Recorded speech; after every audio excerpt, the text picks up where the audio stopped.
Hello everyone and welcome to this video. तो आज हम देखेंगे जेईई एडवांस 2026 का एक बहुत ही इंटरेस्टिंग क्वेश्चन फ्रॉम सर्किट्स।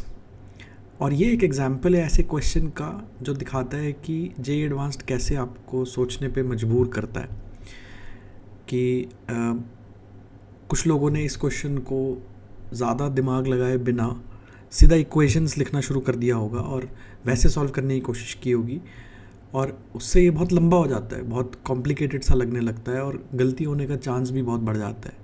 और उस मेथड से अगर आप सॉल्व करने जाओगे तो हो सकता है 6, 7, 8 मिनट लग जाए सॉल्व करते करते, and maybe you get to the right answer, maybe you don't, because there are so many calculations. But अगर आप सिर्फ 30 सेकेंड्स के लिए सोचते हो कि क्वेश्चन में क्या दिया गया है और उसको दिमाग लगा के फिर सही इक्वेशन लिखते हो तो एक इक्वेशन में आंसर आ जाएगा। तो डीसी सर्किट ऐसे ही चैप्टर है कि इसमें बहुत ज़्यादा डिफ़िकल्ट क्वेश्चन आ ही नहीं सकते हैं, मतलब ना ही कभी आए हैं ना ही कभी आ सकते हैं। मतलब आ तो सकते हैं, but the trend of JEE advanced has been almost 99% track record यही है डीसी सर्किट में कि क्वेश्चन कभी भी टफ नहीं होता है, right. So if we look at this question, तो एक बैटरी है, एक रेजिस्टेंस है R1, and if you read the entire question तो R1 की वैल्यू हमें नहीं दी गई है, तो R1 इज़ अननोन। फिर एक गैल्वेनोमीटर है सीरीज़ में और गैल्वेनोमीटर का रेजिस्टेंस हमें गिवन है, राइट। फिर ये गिवन है कि कुछ हाफ डिफ्लेक्शन मेथड से हम गैल्वेनोमीटर का रेजिस्टेंस निकाल रहे हैं। तो कुछ एक्सपेरिमेंट कर रहे हैं जिसमें पहले हम गैल्वेनोमीटर के थ्रू करंट मेजर करते हैं विद द की ओपन और फिर मेजर करते हैं current with the key closed, और दोनों में ये रिलेशन है कि the current drops to half. अब क्वेश्चन बड़ा इंटरेस्टिंग है क्योंकि ये हाफ डिफ्लेक्शन वाला जो एक्सपेरिमेंट है ये उतना इंपॉर्टेंट नहीं है। लाइक वी आर गैल्वेनोमीटर का रेजिस्टेंस तो हमें ऑलरेडी गिवन है कि जो एक्सपेरिमेंट का रिजल्ट है वो ऑलरेडी गिवन है कि गैल्वेनोमीटर का रेजिस्टेंस है 6 ohm, right. And this R2 is also 4 ohm, ये भी गिवन है, R1 गिवन नहीं है, राइट। तो ये दोनों रेजिस्टेंसेस गिवन है।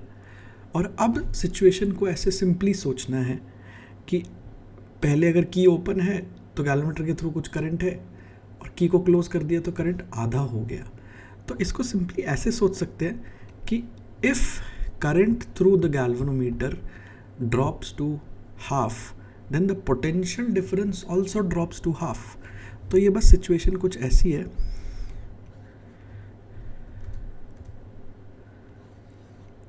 कि मेरे पास एक गैल्वेनोमीटर है और सीरीज़ में R1 है और बैटरी लगा रखी है मैंने,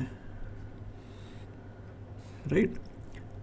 तो गैल्वेनोमीटर के थ्रू जितना करंट है वो आधा होने का मतलब है कि गैल्वेनोमीटर के अक्रॉस पोटेंशियल डिफरेंस भी आधा हो जाएगा, right, in the second situation.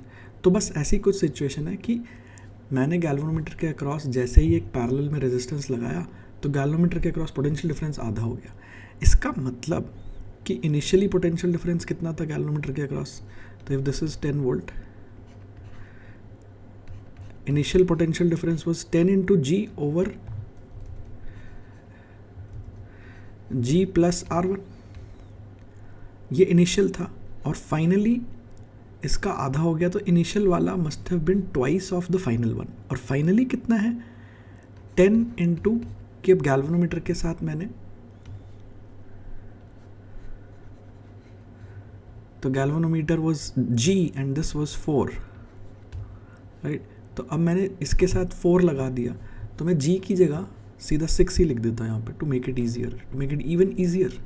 कि ये तो ओरल कैलकुलेशंस आप कर सकते हो ना कि इनिशियली गैल्वेनोमीटर का रेजिस्टेंस 6 ओम था और अब इस पैरेलल कॉम्बिनेशन का रेजिस्टेंस 2.4 है।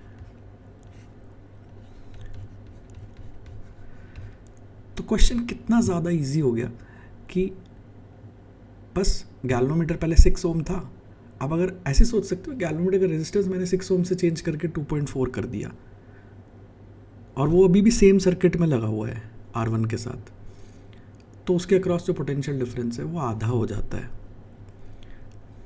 तो R1 की वैल्यू निकालनी है, तो this equation will give you R1। Solve करके आएगा 12 ओम, राइट। और फिर सेकंड स्टेप में क्या करना है कि बस करंट निकालना है कि इनिशियल कंडीशन में करंट कितना था R1, सॉरी फाइनल कंडीशन में जब ये 2.4 है ये कॉम्बिनेशन, तो then that final current, let me call it IF, is 10/12 plus 2.4 ampere. तो दिस क्वेश्चन शोज़ कि डीसी सर्किट में मुश्किल क्वेश्चन नहीं आते. The wording can be tough, the situation can be tough, exam situation में it can look tough, क्योंकि इससे पहले कौन सा क्वेश्चन था, इससे पहले 3-4 क्वेश्चन कैसे थे, depending on that it can become tough. But if you just breathe deeply for 30 seconds and look at the question with a relaxed mind, you can reach the answer with a single equation.